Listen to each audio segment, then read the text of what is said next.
राज्यर माध्यमिक विद्यालय नियुक्ति संस्कृत एवं हिंदी शिक्षक को अन्य माध्यमिक शिक्षक भली जेएसएस क्याडर प्रदान दाबी में उच्चा निरंतर उद्यम कर गत सरकार 2017 मसीहार माध्यमिक शिक्षक नूतन क्याडर रूल्स प्रस्तुत करते जो भाषा शिक्षक को उपयुक्त न्याय प्रदान किंतु दुर्भाग्यर कथा उक्त रूल्स को कार्यकारी करने सरकार तीरे मात्र आंतरिकता देखाऊना हजार हजार संस्कृत एवं हिंदी शिक्षक उपयुक्त क्याडर अभाव पदोन्नति बदली आदि अनेक सुविधार वंचित होती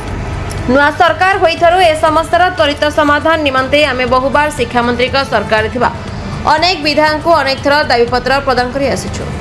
एकाधिक थर विभागीय मुख्य सचिव महोदय सहित आलोचना करिछु किंतु किछि फल न हेबारु मुख्यमंत्री को भुवनेश्वरस्थ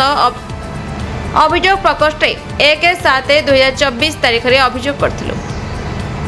मुख्यमंत्री यार त्वरित समाधान निमंते आमको प्रतिश्रुति देते कागज कलम रे यार समाधान हो सारी बेले उक्त फाइल टी पड़ी रही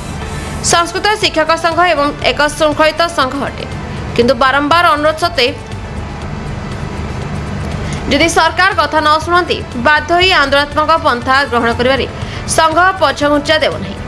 दीर्घ 2 वर्ष धरी शिक्षा निर्देशालय फाइल पड़ी संघ शिक्षा मंत्री बासभवन घेराव करथिला। भविष्य में यदि एपरी परिस्थिति हुए ताहले सरकार ही दायी रहिबे।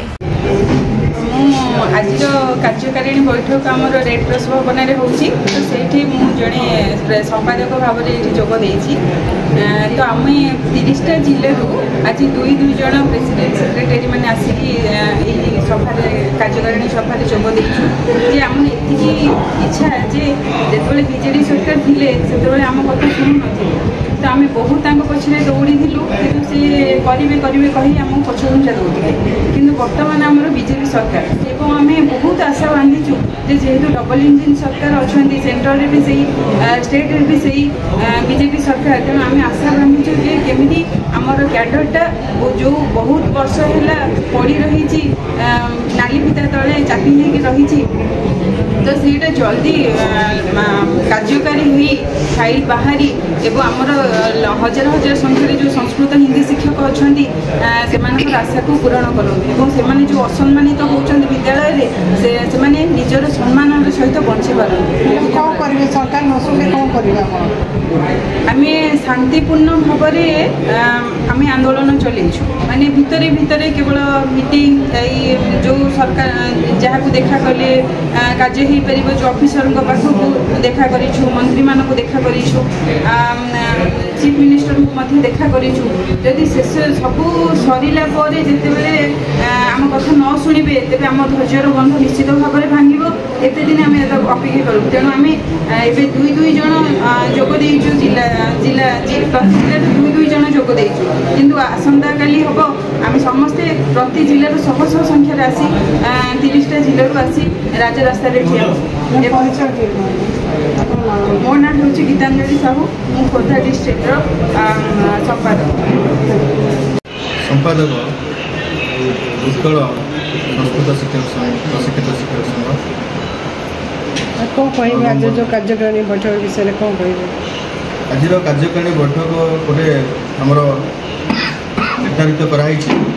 आम जो सरकार आम प्रति जो वैमातृत्व मनोभाव रखिंट जे कि गोटे स्कूल कार्य करवा रे टीजीटी टीचर मानी नियम अलग आ संस्कृत हिंदी टीचर नियम अलग कराई यहाँ गोटे दुख परितापर विषय कारण टीजीटी टीचर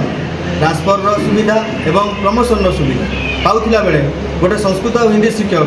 से ट्रांसफर सुविधा पाई पाउनी किंबा प्रमोशन सुविधा पाई पाउनी किंतु जार शिक्षकता योग्यता समस्त समान आ नियुक्ति प्रक्रिया समान किंतु ये जो क्याडर 30 वर्ष है गोटे क्याडर को रूल को जो पुराना क्याडर रूल को रखिकी गोटे संस्कृत और हिंदी शिक्षक को आमर तांकर क्याडर बा नार्य दाबी नदवा यहाँ सरकार आम प्रति गोटे अन्याय भावना सृष्टि कर अन्याय को आम विरोध करुचु प्रतिवाद करुचु जे या यथा जल्दी या समाधान करी ये समस्या को आम क्याडर प्रदान करा जाए। उत्कल प्रशिक्षित संस्कृत शिक्षक संघ उत्साह प्रेसिडेंट बीजेपी कौन है हिंदी की सब संस्कृत विभाग सब बैठक अच्छे कौन मैडम देखो आम गत सरकार समय अनेक चेष्टा कर शिक्षक मान गोटे प्रतिबंधन थाए तो प्रतिबंध भितर आज छुट्टी अच्छी जेहतु खरा छुट्टी आम गोटे कार्यकारी बैठक आम यहाँ अनुष्ठित होता है जो सरकार पाखे जो आम मुख्य दाबी थी जे संस्कृत और हिंदी शिक्षक मान जो जूनियर एसएस कैडर प्रदान करवा जोटा कि आपण मैंने बुझीपारे जो माध्यमिक शिक्षक मान जो नुआ कैडर रूल्स होटा केमती शीघ्र त्वरान्वित हम से आम सरकार ठारे अनेक प्लाटफर्म माध्यम अनेक प्रकार दाबी रखीचु कि सरकार से दाबी को शुणुंट कि कौन होपर्यंत से अणदेखा कर सरकार पर्यटन 7 वर्ष है से फाइलटा पड़ी रही से सांगे अनेक गुड़े कैडर फाइल रिवाइज सारे अनेक गुड़े कैडर फाइल त्वरान्वित हो सारे कितु एका सांगे माध्यमिक शिक्षक को कहीं सरकार प्राथमिकता देना से बुझे ना स्पेशली संस्कृत और हिंदी शिक्षक मान आप देखो संस्कृत हिंदी शिक्षक माध्यमिक विद्यालय नियुक्त होती सत कि से प्रकार हैरान होते आप जानतु कहीं कहले से देखो स्टेट नियुक्ति अच्छी स्टेट कैडर कि घर को दूर नियुक्ति पाँच बापा माँ परिवार छाड़ी घर दूर रोचे जिते बदली होती से जिला भितर हो घर को जबार सुजोग ना तो सरकार गोटे विचित्र नियम कर नियुक्त होती राज्यस्तरीय किंतु बदली कर जिला स्तरीय प्रमोशन ना ग्रुप डी पोस्ट पियन गोटे प्रमोशन दिला बेले आपंकर संस्कृत हिंदी जो मैंने ग्रुप बी कैडर आखिर गोटे प्रमोशन ना सरकार तो कि विचित्र नियम राज्य सरकार निजस्व जो विद्यालय अच्छी आप सेंट्राल स्पॉन्सर कहतु EMRS हो कि OEBS हो से संस्कृत हिंदी को TGT कैडर दिखाई किंतु ये आम TGT कैडर 10 ग्रेजुएट थिला बेले भी आमको TGT कहुना आप देखो पोस्ट क्रिएट होची SME डिपार्टमेंट द्वारा पोस्ट क्रिएट होची जे TGT हिंदी TGT संस्कृत किंतु जो नियुक्ति दिखाई क्लासिकल टीचर हिंदी टीचर दिखाई तमें कैडर फ्रेम ही नहीं पर्यटन आंतरिकता ना कैडर फ्रेम करने बर्तमान TGT ओडिया पोस्ट क्रिएट है किंतु 93 रूल्स TGT ओडिया बोली गोटे पद ना सरकार से आंतरिकता देखले जेहेतु कैडर से ना ओडिया तथापि तो ओडिया पद नियुक्ति देते से आंतरिकता देखले किंतु संस्कृत और हिंदी ये भी तो गोटे भाषा या भी सरकार समान दृष्टि देखा कथा और संस्कृत हिंदी शिक्षक की जब आंतरिकता सरकार देखा 7 वर्ष धरी जो फाइल पड़ी रही है एपर्यंत हो सारी था केते वर्ष अभियोग होती मैडम यहाँ तो आम 4-5 वर्ष कंटिन्यूअसली अभियोग आज्ञा केते थर कलानी आम मुख्यमंत्री को भुवनेश्वर किसी 7-8 थर भेट सारे मुख्यमंत्री सॉरी शिक्षा मंत्री आम 7-8 थर भेट सारे शिक्षा मंत्री जो जिला ग्रस्त कर जिला प्रतिनिधि मंडल शिक्षा मंत्री बार भेटुँ मुख्यमंत्री को 1 जुलाई आम जो भुवनेश्वर अभियोग प्रकोष्ठ शुणाणी होता से मुख्यमंत्री को जनईलु मुख्यमंत्री निजे कहते गत सरकार कथा अलग था एवं सरकार अलग आप जातु आम प्रतिनिधि गोटे एक्नोलेजमेंट देखेबे से शुणे बोली किंतु आम सब मुख्यमंत्री अनुसार विभाग को जाइलु सरकार को जनईलु किंतु किसी ना इवन विभाग सचिव महोदय को भेटू से नवेम्बर 11 नेगोसिएसन आलोचना करूँ किंतु आप चिंता करूँ नवेम्बर केते मास लानी किंतु फाइल कम जमी सेमती पड़े सरकार नसले कौन ने पदक्षेप आम तो देखो मैडम आम संकलित संघ संस्कृत और हिंदी शिक्षक मैंने आंदोलन विश्वास करते नहीं किंतु जिते आपर अनन्य उपाय न आम कौन करूँ जब बाध्य को आम चाहूँ जे सरकार भल भल कामटा कर दिंतु आप जदि सरकार आम कथा न शुणुंती आम तो बारंबार गुहारी कर सरकार नवेदन भी करूँ जिते प्रकार स्रोत अच्छी आम कलेक्ट करके आम सरकार पहुँचे चेष्टा करूँ जदि सरकार न शुणुंती आम बाध्य ही सरकार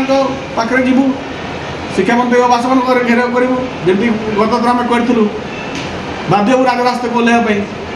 सरकार जब न शुणुंती उत्कल प्रशिक्षित संस्कृत शिक्षक संघ उत्साह सभापति विजय त्रिपाठी देखो आम सरकार बहुत नवेदन करूँ आज ये राज्य कार्यकारिणी बैठक कर उद्देश्य सरकार को नवेदन करवा नुहे आम बहुत नवेदन कर सरकार को आम नवेदन करने आम आसनु सरकार को बहुत जन 7 वर्ष है जनइलु एवं जहाँ हम एक्शन हम सरकार चाहूना भल भल आम फाइल टी आगे पठाइबा आम गत सरकार में शिक्षा मंत्री बासभवन घर को आप मीडिया प्रतिनिधि मैंने देखी आमको सहयोग करते शिक्षक मैंने राजरास्ता को न आसतु बोली सरकार चाहूना किंतु आम बाध्य हबू आंदोलन करने गत सरकार आंदोलन करूँ देखो सरकार को ये फाइल टी त्वरान्वित कले टकाटे खर्च ना सरकार को कौन प्रकार आर्थिक प्रतिबंध ना तथापि सरकार फाइल टी त्वरान्वित करूना नूतन सरकार को केते थर अभियोग कर अनेक थर अभियोग कर नूतन सरकार पर आम विश्वास था कि से विश्वास बर्तमान मौलिवा गलानी बीजेपी सरकार को बहुत विश्वास था कहीं बीजेपी सरकार संस्कृत प्रिय बोले आम जानू तेणु आम विश्वास था कि आम से विश्वास बर्तमान मिलगला कहीं स्वयं निजे मुख्यमंत्री अभियोग प्रकोष्ठ मुख्यमंत्री निजे प्रतिश्रुति देते से प्रतिश्रुति द्वारा 8 मास है से अभियोग समाधान हो सारी कहते कि अभियोग फाइल जमती सेमती पड़ी तो आम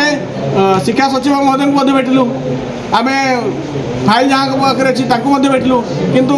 आटीट्यूड आमको लगे ना कहीं फाइल कम त्वरण करने चाहते तेणु आम बाध्य हबू आम कार्यक्रम आज बैठक निष्पत्ति देचु जब सरकार को थर जड़ू ना आम राजरास्ता को आसबू शिक्षा मंत्री बासभवन घेराव करूँ दरकार पड़े मुख्यमंत्री बासभवन घेराव करूँ कहीं मुख्यमंत्री निजे प्रतिश्रुति देते मुख्यमंत्री निजे साक्षी अच्छा तेणु मुख्यमंत्री बासभवन घेराव करने आम पछघुंचा देवु ना एवं शिक्षा मंत्री जेहेतु